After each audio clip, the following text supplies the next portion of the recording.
esa proporcionalidad, ¿quién lo hace? Hay otro universo que nos complementa.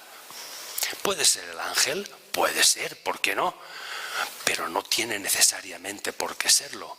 Pero si argumentamos desde el punto místico que consideramos a los ángeles, podemos encontrar respuestas.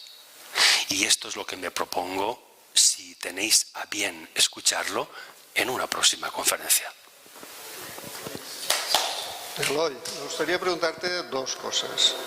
Una es, ¿qué relación, o sea, qué aplicación práctica tiene todo esto en nuestra vida diaria? O sea, ¿cómo nos sirve a la gente de a pie para encontrarnos a nosotros mismos? Y la segunda es, si tiene relación con la teoría del desdoblamiento del tiempo de Jean-Pierre Garnier. Respecto de la primera, sí, a través de esa cualidad que ya hemos apuntado de la comprensión. Y esa cualidad de la comprensión, para encontrarnos a nosotros mismos, hemos de decidir nosotros mismos. Si cumplimos decisiones de otro, ¿dónde estamos nosotros? Si realizamos actos propiciados por otro, o por otros, o por una organización, o por un dogma, ¿dónde estamos nosotros? No nos encontraremos porque no ocupamos espacio. Estamos materializando el espacio de otro o de otros. Por lo tanto, no hay manera de encontrarnos a nosotros mismos. Nos encontramos a nosotros mismos cuando tenemos un espejo delante y podemos contemplarnos. Desarrollo intuitivo, percepción intuitiva, imágenes en más de una dimensión. Porque una dimensión es lo que vemos físicamente y lo que percibimos sentimentalmente y lo que somos capaces mentalmente. Esa es una imagen. Pero ¿y el reflejo de esa imagen? ¿Cómo realizamos lo que pensamos? ¿Cómo expresamos lo que sentimos? ¿Y cómo actuamos? ¿Hemos decidido esa realización del pensamiento, del sentimiento o esa acción? ¿O es una decisión por otros que la acatamos? Por lo tanto, primer proceso para encontrarnos a nosotros mismos, desarrollar la comprensión en base a la capacidad de decidir por nosotros mismos. ¿Riesgo de equivocarte? Sí. Pero ¿quién mejor que tú va a reconocer tus propios defectos? ¿O acaso no escondemos defectos que por vergüenza y por miedo al ridículo no queremos que los demás lo sepan? Pero no podemos esconderlos de nosotros mismos. Empecemos por ahí. Capacidad de comprensión. Y la segunda, lo de la múltiple personalidad, todo es efecto de la falta de coherencia, de la falta de esa comprensión. Y lo que hacemos es adoptar personalidades dependiendo de las situaciones. Ante una situación, adopto una actitud y creo un espacio en el que manifiesto determinadas cosas. Pero cuando la situación cambia, yo cambio de espacio y adopto otra actitud. ¿Qué hay que hacer cuando veo una situación de alegría? Empatizarme y expresar alegría.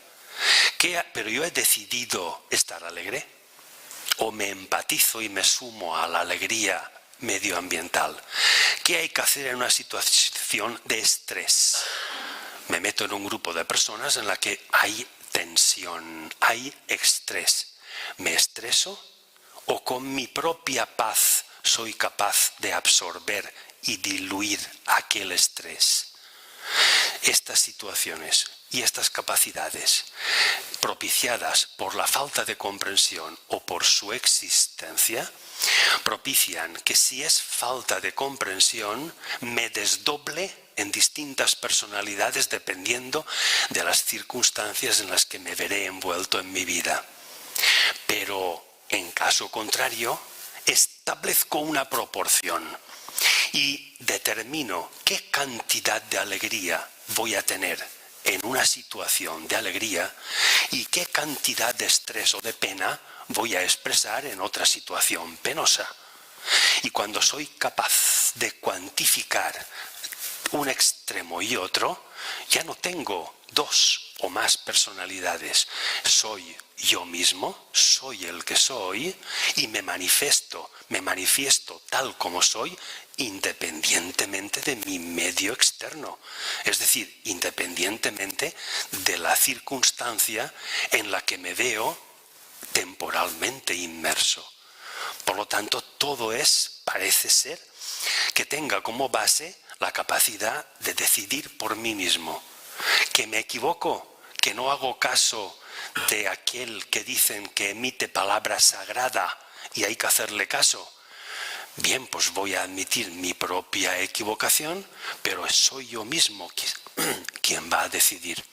Y eso en psicología se argumenta como que esas personalidades que son las caras, las fachadas que mostramos dependiendo de cada situación, se solapen.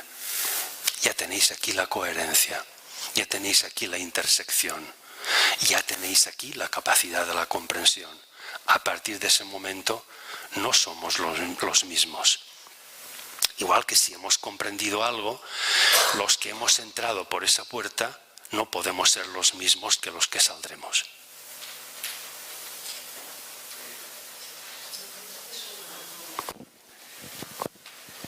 Si la gloria de Piscis se ha culminado en el Renacimiento, en la belleza de las formas geométricas, la gloria de Acuario, que es la que va a venir después, seguramente habrá otro renacimiento de Acuario, y ya también se especula por ahí el renacimiento de Acuario. ¿En qué formas vamos a verlo? ¿En qué forma se va a expresar? Las formas acuarianas respecto de las piscianas tienen una analogía muy clara. Si vamos a medir la distancia que hay desde Santiago de Compostela a Nueva York, atravesando el Atlántico, podemos hacerlo de dos formas: en línea recta o siguiendo la curvatura del planeta. Si lo hacemos en línea recta, ¿es correcta esa distancia? No. Si lo hacemos siguiendo la curvatura del planeta, será más correcta. Y efectivamente, desde Santiago no vemos a Nueva York. ¿Por qué? Porque hay una curvatura y está abajo, a la otra parte del mar, del océano. ¿Qué ocurre cuando un topógrafo, y aquí vienen las formas piscianas, desarrolla una geometría plana, es decir, la distancia entre Santiago de Compostela y Nueva York como si fuera una línea plana y recta? Ocurre que sus mediciones son erróneas. ¿Qué ocurre si construyemos un triángulo entre Santiago de Compostela y Nueva York y La Coruña? Un triángulo. Al adecuar ese triángulo, si es rectángulo y tiene un ángulo recto, al adecuarlo a la curvatura del planeta, ¿por qué aparece un triángulo con dos ángulos rectos y no con uno? Luego aquí hay una realidad, la geometría curva, y hay una ilusión, la geometría plana. La geometría y las formas de Piscis están obsoletas y caducas porque no responden a la realidad, es decir, no corresponden a nuestro presente. Nuestro presente tiene una curvatura que no se reproducía en la era pisciana. Por lo tanto, hemos de partir de geometrías planas para adaptarlas a las curvas de Acuario y que el presente de Acuario no reproduzca el de Piscis. Las creencias de Acuario que se actualicen y no imiten a las de Piscis. Y así evolucionamos y cambiamos el presente, pero vivimos en la realidad y no en la ilusión. Luego, esta diferencia geométrica entre formas planas y formas curvas es la misma que hay entre estructuras del pasado y estructuras del presente. Si el futuro utiliza las del pasado, las está repitiendo. Si estamos siguiendo los dogmatismos piscianos, estamos repitiendo la ilusión del propio Piscis. Pero si adaptamos aquello de lo que hemos de servirnos como materia que nos estructura al presente, que es la era de Acuario, hemos de desarrollar la comprensión. Y si lo comprendemos, podemos adaptar aquellos dogmatismos, aquellos mitos, aquellas leyendas, aquellas creencias al presente. En el momento en que transportamos a hoy un mito, una leyenda, sea el que sea, al presente, del pasado al presente, lo contemplamos como eso, como leyenda, como anécdota, pero lo interpretamos de manera diferente. Porque si continuamos interpretándolo de la misma forma, repetiremos los actos dogmáticos piscianos. Luego todo es problema de adaptación. Y esa adaptabilidad solo tiene una cualidad psicológica, y es comprender. Y para comprender necesitamos un mínimo de conocimiento. Hay que saber algo. ¿Comprendéis más ahora el cuadro de la Última Cena de Da Vinci que antes, si es que no sabíais sus geometrías y algunos de sus misterios? Pues al comprenderlo, vuestra actitud ante el cuadro no puede ser la misma. Y si tenéis a una persona al lado, tendréis el impulso de explicarle lo que vosotros ya sabéis y le trasladaréis vuestra propia comprensión. Lo cual quiere decir que si aquella persona tenía una estructura pisciana, se la estáis adaptando a Acuario. Le estáis adaptando el pasado a el presente. Lo que era ilusión y recuerdo en su memoria, al presente, a la realidad. En esto se trata. Y para eso estamos aquí.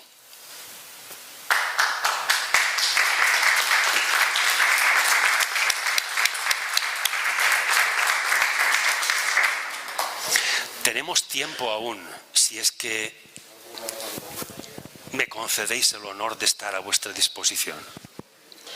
Eloy, yo quisiera saber, de todo lo que has explicado, efectivamente estoy contigo, es decir, una vez que sabes, una vez que comprendes, eres sabia. De ahí se dice que todos los sabios tienen que comprender, si no, no serían sabios. En todo esto yo pregunto, ¿la oración dónde queda? Es decir, yo hago una petición y esa petición va vibracionalmente. Hay un momento, porque hay unas veces que sí, otras veces que no, habrá algún momento que se junte vibración con partícula y surta el efecto que yo quiero pedir, o sea, de lo que yo estoy pidiendo, se materialice en una palabra. Bien, no sé cómo decirte, explícame esto. La oración... Sí, la oración desde el punto de vista tuyo, científico. Bueno, científico o no, pero desde el punto de vista de mi propia comprensión, equivocada o no. La oración es una invocación, ¿no? Tú invocas. Pero la pregunta de todo lo que estamos hablando es, en esa invocación, ¿quién va a realizar? ¿Tú u otro ser o persona? Si no lo vas a realizar tú, estás encomendando que lo que tú crees que lo haga otro. ¿Por qué no te dedicas a ver el espacio en el que tú puedes actuar y realizas aquello que invocas y que sea hecho por otro? Es decir, en esa invocación hay una parte de ilusión y otra de realidad. Lo que ocurre es que la realidad, como nos creemos incapaces, preferimos no reconocerla. Porque si la reconociéramos, dejaríamos de orar, dejaríamos de invocar. Y a Dios rogando, pero con el mazo dando. Si no le das al mazo, no hay actitud. Si no hay trabajo, si no hay esfuerzo, no puede haber comprensión. La sabiduría se tiene como algo tan elevado que prácticamente es inalcanzable para todos. No, no es así. Todos podemos alcanzar la sabiduría. ¿Por qué? Porque no se trata de saber mucho. No se trata de tener grandes conocimientos de todas las ciencias y disciplinas y materias. Eso no es sabiduría. Sabiduría, y de acuerdo a la acepción clásica del término, no es saber, sino transmitir, que no es lo mismo. Y en la transmisión no estamos hablando de coherencia, no estamos hablando de relación entre dos universos. Si hay transmisión, es que de un lugar o espacio o punto se pasa a otro. De un estado se descubre otro nuevo. ¿Y qué es lo que permite de una cosa descubrir otra? ¿No es la comprensión? Y ahora vuelvo a preguntar, ¿es que orar mucho desarrolla la comprensión? Parece ser que no. Respetemos a quien crea que sí, tiene su derecho. Pero pensemos, si nos atrevemos a pensar en que no, ¿qué es lo que debe de suplir a la oración, a la invocación? Hágase la luz, que haya paz en el mundo. ¿Tú tienes luz para derramarla al mundo? ¿Qué dosis de paz hay en ti para que la transmitas a otra persona? Si eres capaz de transmitir un poco de paz o un poco de luz, un poco de todo eso que invocas, ya eres una persona sabia. Considérate como tal.